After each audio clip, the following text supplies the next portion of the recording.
প্রচণ্ড ধুলো উঠছে। একটু কল্পনা করার চেষ্টা করি, দিগন্ত জুড়ে শুধু শত্রুর সৈন্যের ঢল, কোনো পালানোর পথ নেই, আর সামনেই দাঁড়িয়ে আছে এক নিশ্চিত ধ্বংসের হাতছানি।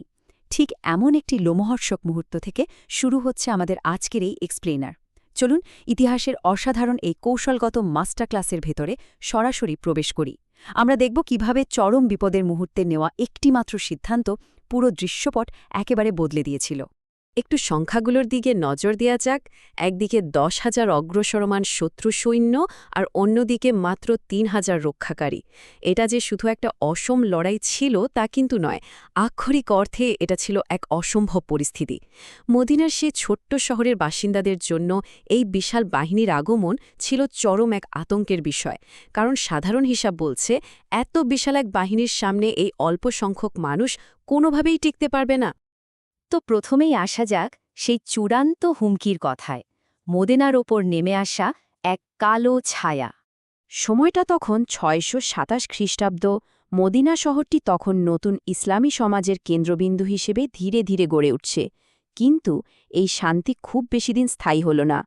মক্কার কুরাইশ এবং আশপাশের বিভিন্ন গোত্র মিলে একটা বিশাল জোট গঠন করে বসল, যাদের একমাত্র লক্ষ্য ছিল মদিনারি নতুন সমাজটিকে চিরতরে মুছে ফেলা।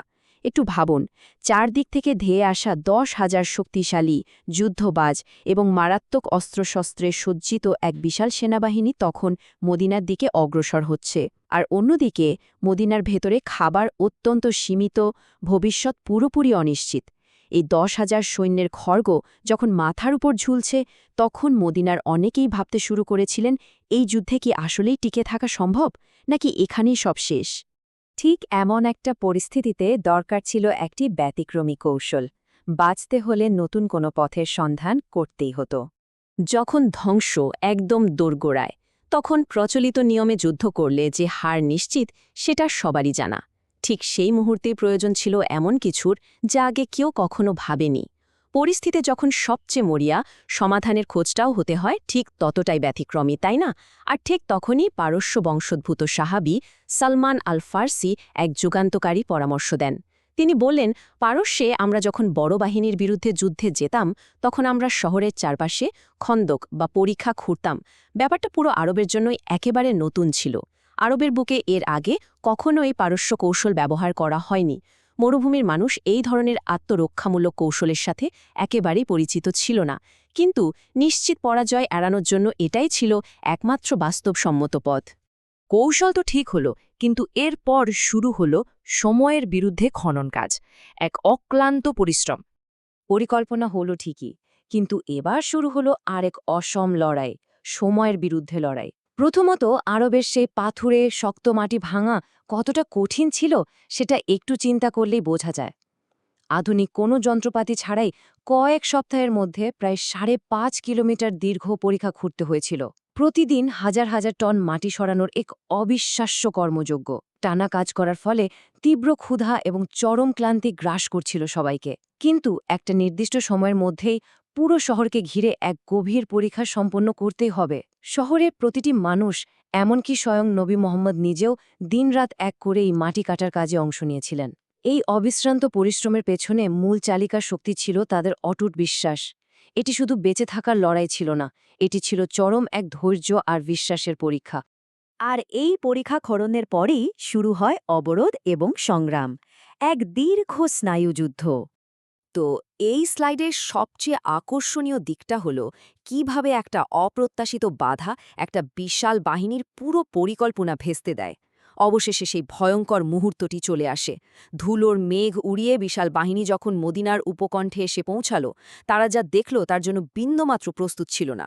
মদিনায় প্রবেশের কোনো পথ নেই, সামনে শুধু এক বিশাল গভীর পরীক্ষা। একটি মাত্র পরীক্ষা 10,000 সৈন্যের বিশাল এক বাহিনীকে পুরোপুরি নিষ্ক্রিয় করে দিল।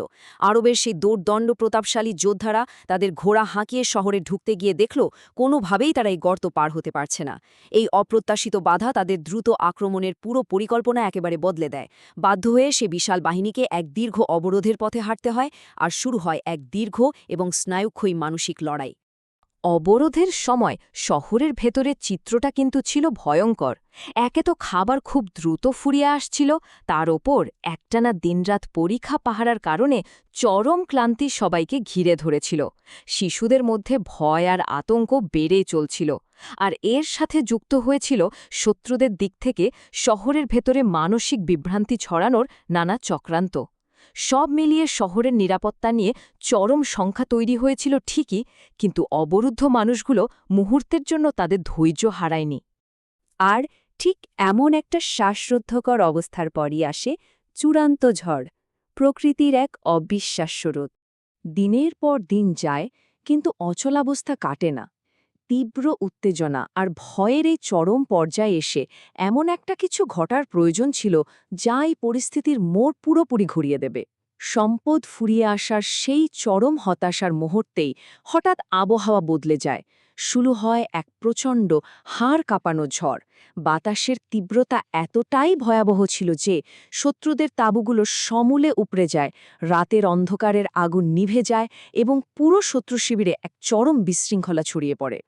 কোনো অস্ত্র বা সরাসরি আক্রমণ নয়, বরং প্রকৃতির এই অসহনীয় রুক্ষতায় শত্রুদের মানসিক বলকে পুরোপুরি ভেঙে দিয়েছিল।